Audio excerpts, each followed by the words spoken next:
창세기 37장 23절부터 말씀 제가 읽겠습니다. 36절까지입니다. 창세기 37장 23절부터 36절까지 말씀. 요셉이 그 형제들에게 왔을 때 그들은 요셉에게서 그의 옷, 곧 그가 입고 있는 그 색동옷을 벗기고 그를 잡아 그 웅덩이에 그를 던졌다. 그 웅덩이는 비었고 물이 그 안에 없었다. 그리고 그들이 빵을 먹으려고 앉아서 그들의 눈을 들어보니 이슈마엘 상인들이 길르앗에서 오고 있었다. 그들의 낙타들은 향품과 유향과 몰약을 싣고 미츠라임으로 내려가고 있었다. 예후다가 그의 형제들에게 말했다. 참으로 우리가 우리 형제를 죽여 그의 피를 덮은들 무슨 유익이 있겠나. 가서 우리가 그 이슈마엘인들에게 그를 팔자. 그래서 우리 손을 그에게 대지 말자. 그래도 그는 우리 형제이고 우리 살부치이다. 그의 형제들이 그의 말을 들었다. 미디안 상인들이 지나갈 때 그들은 그 웅덩이에서 요셉을 끌어올려 은 20세켈에 이슈마엘인들에게 요셉을 팔았다. 그들은 미츠라임으로 요셉을 데리고 갔다. 르우벤이 그 웅덩이에 돌아와 보니 요셉이 그 웅덩이에 없었다. 그는 그의 옷들을 찢고 그 형제들에게 돌아가서 말했다. 그 아이가 없다. 그러면 나는 어디로 가야 하나? 그들이 요셉의 옷을 취하고 순념소를 잡아서 그 피를 옷에 적셨다.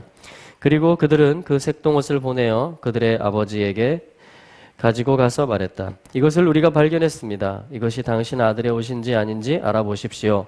그가 그것을 알아보고 말했다. 내 아들의 옷이다. 악한 짐승이 그를 먹었구나. 요셉이 참으로 찢겼구나. 야곱이 그의 옷들을 찢고 그의 허리에 베옷을 둘렀다. 그리고 그는 그의 아들을 위하여 많은 날들을 애곡했다. 그의 모든 아들들과 그의 모든 딸들이 그를 위로하려고 일어났으나 그는 자신을 위로하기를 거절하며 말했다. 참으로 나는 시올에 내 아들에게로 애곡하러 내려갈 것이다. 그의 아버지가 그를 위하여 울었다. 그 미디안인들이 미츠라임으로 파로의 환관인 그 경호대장 포티파르에게 그를 팔았다. 아멘. 네, 히브리어에서 직역한 성경으로 제가 봉독했습니다.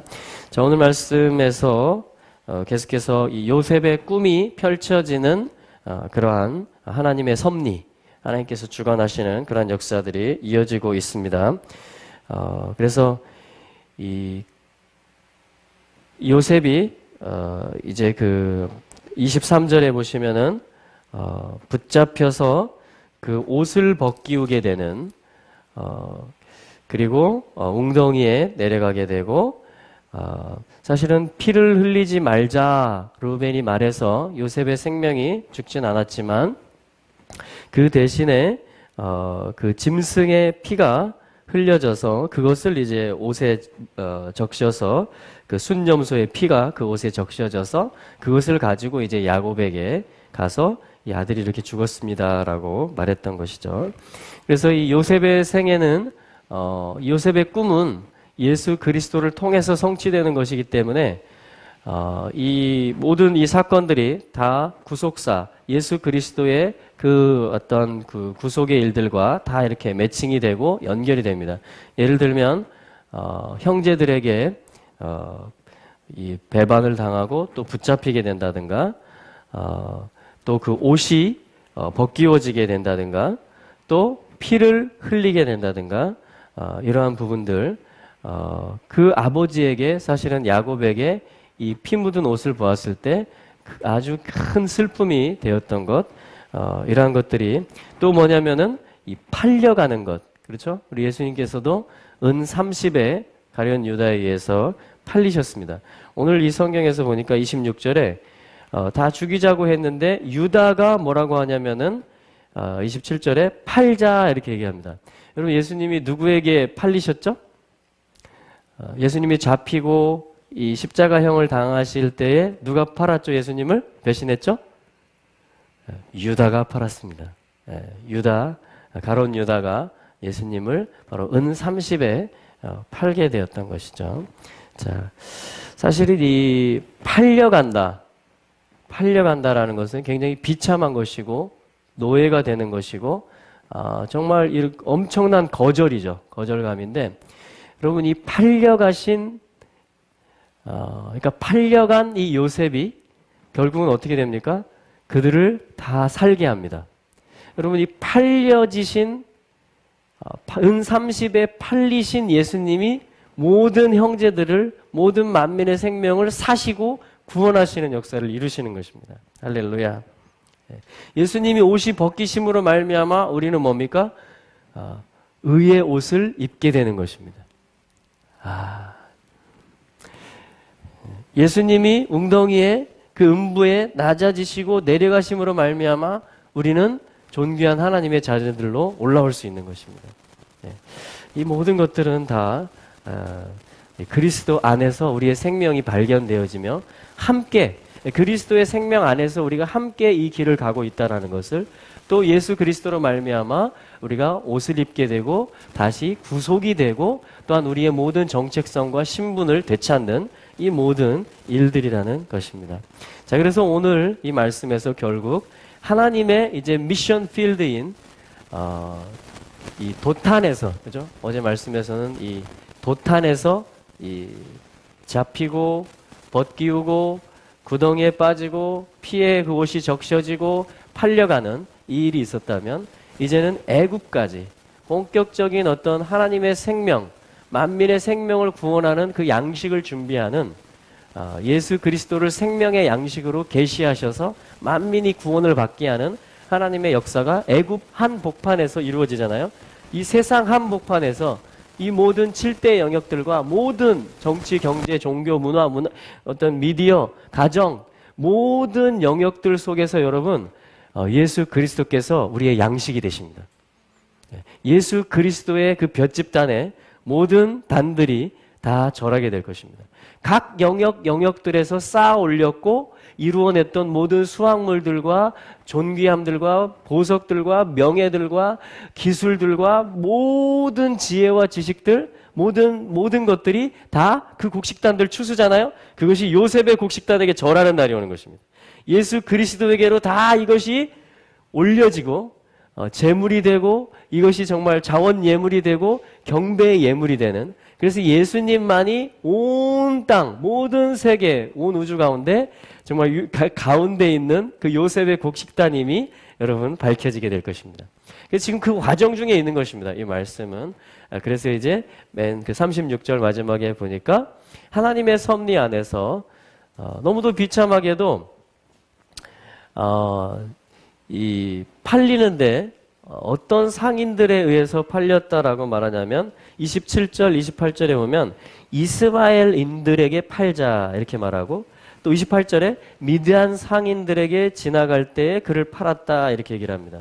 그러니까 이스마엘과 미디안이라는 것은 사실은 어떤 육신의 어떤 것들을 대표하는 것들이에요. 세상을 대표하는 어떤 혈통들입니다. 성경에서 불신과 사람 중심과 모든 어떤 그 앞에 있는 것들을 그 언약으로 하지 않고 욕정과 정욕과 안목으로 행하는 모든 것들이 사실은 이 계보들이잖아요. 에돔의 계보가 그렇고 이스마엘의 계보가 그렇고 지금 미디안의 계보가 그렇고 모든 계보들인데 그들에 의해서 팔려져요. 그러니까 예수님이 어떤 종교 지도자들에 의해서 팔려지고 또 로마의 권력과 군병들에 의해서 십자가형을 당하시고, 이러한 모든 어떤 군중들의 그들의 어떤 유익과 어떤 이익을 얻기 위해서 예수님을 따랐던, 나의 어떤 자유를 보장해달라. 우리가 지금 식민지에 있으니까 어떤 이것으로부터 자유를 주고 빵을 주고 복지를 주고 나를 치유해주고 나를 자유케 해달라는 그 모든 어떤 것들로부터 예수님이 팔리시고 십자가에 못 박으라 그렇죠? 군중들이 이렇게 외쳤잖아요. 심지어는 그의 가장 가까운 제자들로부터도 내가 그를 알지 못하노라 하면서 부인을 받으시고 배척을 받으셨던 예수님이신 것이죠. 여러분, 예수님께서 이 모든 것들을 갖다가 극복하시고, 어떻게 보면 이게 다 죄의 증상들이에요. 이게 다 나로 살겠다라는 것이에요. 하나님으로 살지 않고, 그러니까 하나님을 모시지 않고 나로 해보겠다라는 것입니다. 전부 다. 여기 이스마엘, 미디안, 군중들, 배신했던 제자들, 모든 것들이 다 그렇습니다. 그게 둘레에 있는 볏집단들이에요. 그게 해와 달과 별들이에요.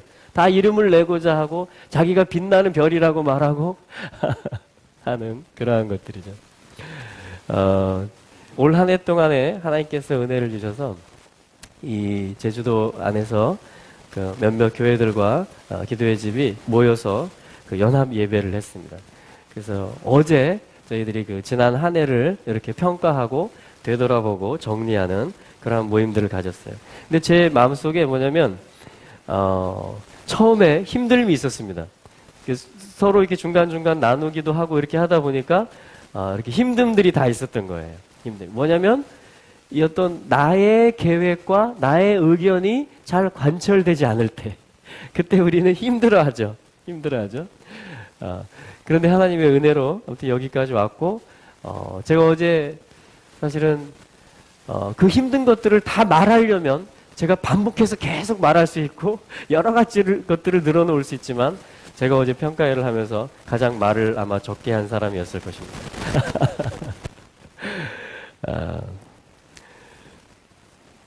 하나님의 은혜로 이것이 되었다. 그러니까 하나님의 손 안에서 이 일들이 되었으며 또한 그로 말미암아 힘듦이 있었지만 나의 육신에게 내 생각과 어떤 내 의견이 관철되고 그래서 내가 어떻게 인정받으려고 하는 힘듦이 있었지만 그러나 이 여정들 속에서 섭리들 속에서 열매들을 보고 생명을 누리고 더 풍성하게 얻고 정말 더 큰 비전을 보게 되고 이것이 하나님의 손 안에 있고 지금 하나님의 일하시는 때구나 라는 확신을 갖게 되고 그 이미 열매들을 다 누리고 그 이미 관계들을 다 얻게 되고 그리고 우리가 연합됨을 지켜내는 그리고 이제 내년에 계획들을 잠깐 나누면서 내년에는 이제 더 많은 지체들이 교회들이 참여할 수 있도록 어떤 공통적인 그런 것들을 계속 하면서 또한 어떠한 세부적이고 더 구체적인 실용적인 훈련이 필요한 부분들은 또 힘을 모아서 같이 더 깊이 심화해서 해나가는 이러한 더 어떤 업그레이드 되는 그러한 일들을 저희가 경험할 수가 있었던 것입니다. 자, 그래서 저는 요셉의 곡식단에게 경배를 드립니다. 우리 주 예수 그리스도의 그 마음, 그 생각, 아버지의 손, 그 경륜과 섭리를 향해서 저는 고개를 숙입니다. 할렐루야. 우리 주님은 참으로 너무나 놀랍게도 섭리하시는 하나님이시고 특별히 그 사랑하는 자들, 그 뜻대로 부르심을 입은 자들에게는 모든 것이 합력하여 선을 이룬다라고 주님 말씀하셨고 실제 그 선을 이루어 가시는 언제나 선하신 우리 주님이심을 인해서 그 이름을 자랑하고 높이 듭니다. 할렐루야. 자, 오늘 또 말씀에서 볼 수 있는 것은 뭐냐면 이 야곱이 지금 이스라엘이라는 이름을 받고 나서 사실은 37장 1절에서 뭐냐면 야곱이 정착했다. 그 아버지의 우거하던 땅에 정착했고 그가 이제 자리를 잡았고 뿌리를 내림으로 이제 이스라엘로서의 열매를 내고 어떠한 그 생명을 구원하고 제사장 나라가 되는 어떤 그런 풍성함에 이르게 되는 그 일들이 풀어지는 야곱의 정착에 관한 제목이 그거잖아요. 바예셰브. 야곱의 정착에 관한 이야기인데 요셉이라는 한 아들이 그 바톤을 이어받아서 어떻게 하냐면 지금 사실은 섭리 안에서 벗기움을 당하고 배신을 당하고 웅덩이에 내려가고 사실은 팔려가기까지 하는 사실은 순념소의 피가 그 옷에 적셔졌지만 이것은 사실은 예수 그리스도의 희생을 얘기하는 것이죠. 그 보혈의 피를 얘기하는 것이죠. 그래서 이것을 통해서 뭐냐면 이 낮아짐과 겸손과 보혈을 통해서 뭐냐면 야곱은 이스라엘로서 뿌리를 내리고 예수와에게 예수와 안에서 우리 주님 안에서 정착하는 그래서 이스라엘로서의 열매를 맺게 되므로 만민에게 복이 되는 천하의 모든 가족들이 복을 받게 되는 그 일들인 것입니다. 그런데 이 훈련 가운데 야곱이 사실은 혹독한 훈련을 받습니다. 여러분들 중에도 혹시 정말 나는 가혹한 하나님의 훈련 가운데 있다. 나는 정말 광야 한복판에 있는 것 같다. 라고 느끼시는 분들이 있을지 모르는데 그런 분들은 오늘 이 말씀을 통해서 믿음을 다시 회복하시고 위로를 받으시길 축복합니다. 야곱은 어떤 훈련을 받았습니까? 약속의 땅에 들어오자마자 자기가 가장 사랑하는 라헬을 잃었습니다.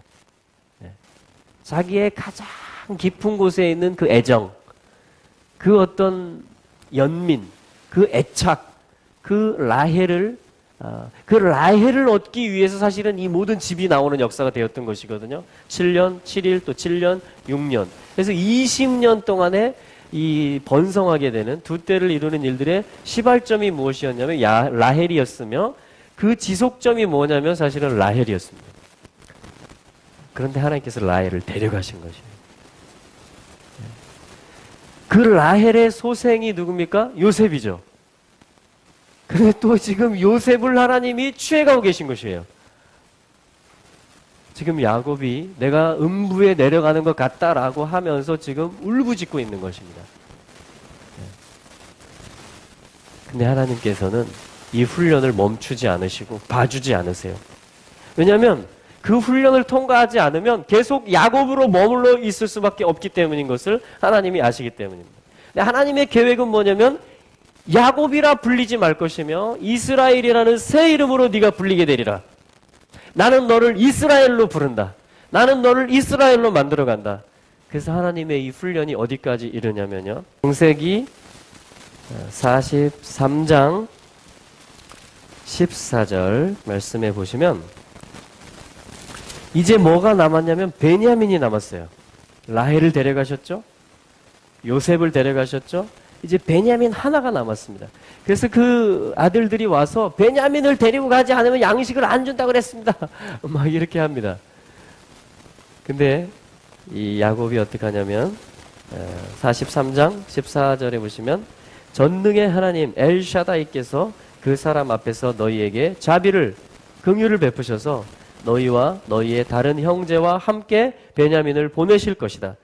내가 자식을 잃어야 한다면 잃을 것이다. 내가 자식을 잃어야 한다면 잃을 것이다. 이제 하나 남았거든요. 베냐민 하나 남았습니다. 자기 애착에 그 하나 남았어요. 그런데 내가 이것을 잃어야 한다면, 왜냐하면 그래야 온 식구가 사니까, 그래야 이 아브라함의 언약이 이루어지니까, 그래야 예수 그리스도께서 오시니까. 여러분, 여기서 야곱은 다 가루가 되는 것입니다. 어쩌면 야복강의 그 가루가 되는 씨름은 여기서 마침표를 찍는 것입니다. 잃어야 한다면 내가 잃을 것이다. 십자가를 내가 피할 수 없는, 이거 십자가를 통과하는 것이 하나님의 뜻이고 아버지의 뜻이라면 나의 원함은 돌아가는 것이지만, 그러나 내가 아버지의 원함을 따라 이 길을 가리라 라고 결단하는 것입니다. 할렐루야. 이것을 통해서 야곱은 애굽에 내려가게 되고 바로를 축복하게 되며 거기서 큰 민족이 이제 번성하게 되는 토대 안에 있게 되는 것입니다. 새로운 시즌으로 넘어가는 것입니다. 네, 새로운 시즌으로. 할렐루야. 여기서 하나님께서 엘샤다이의 하나님으로 등장하세요. 이 43장 14절 말씀에서. 이 엘샤다이의 하나님은 창세기 28장에서 야곱이 길을 나설 때에 바로 엘샤다이의 하나님께서 나타나셔서 생육하고 번성하라 하면서 많은 어떤 민족들의 복이 너로부터 있을 것이다. 너를 통해서 모든 민족이 복을 받게 될 것이다 하면서 하나님이 엘샤다이, 이 엘샤다이라는 것은 가슴들이라는 뜻이에요. 그러니까 열방을, 모든 민족들을 기르고 먹이고 보호하는, 생명을 주는 하나님이라는 것이 뭐냐면 전능의 하나님이며 엘샤다이라고 하는 것이죠.